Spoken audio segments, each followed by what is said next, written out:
अस्सलाम वालेकुम। आज की वीडियो का हमारा जो मौजू है वो है आयरन या फिर सीरम फेरेटिन।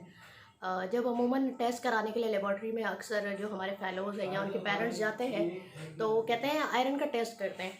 अब वो आयरन के टेस्ट में क्या होता है कि जो नॉर्मल वाला जो आयरन टेस्ट होता है ना वो करवा दिया जाता है। अब वो उसकी तो जो वो आती है, रिज़ल्ट आता है, वो तो हमारे लिए किसी काम का नहीं है। अब क्या करें भाई।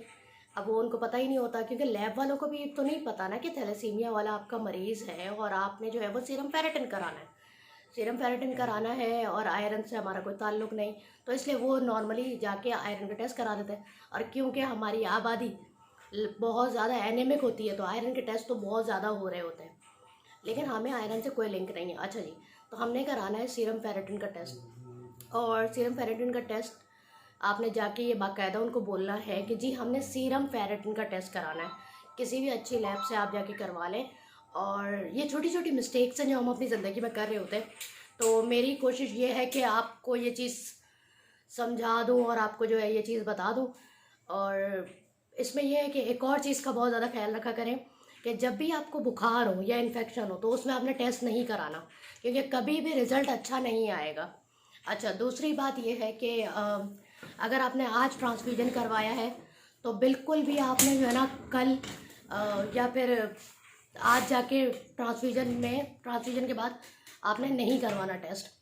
ट्रांसफ्यूजन को या तो 2-4 दिन हो जाए या फिर 1 हफ़्ता हो जाए, या फिर जब आपका नेक्स्ट ट्रांसफ्यूजन ड्यू होने वाला है उससे 1 आध दिन पहले आप करवा लें तो वो आपका रिज़ल्ट अच्छा आएगा। और एक और बात कि कोशिश करें कि लैब चेंज ना करें। कोशिश करें कि लैब आपकी अगर बिल फ़र्ज़ आपकी अगर आगा खाना तो आगा खान होनी चाहिए, शौकत खाना में तो शौकत खाना में को ही रखें। आप बार बार ऐसा ना करें कि नहीं मुझे लगता है ये सही नहीं आ रही तो आप दूसरी जगह से करा लें। कोशिश करें कि आप एक ही लैब से करवाएं, कभी भी बुखार और इन्फेक्शन में ना करवाएं, ट्रांसफ्यूजन वाले दिन मत करवाएं।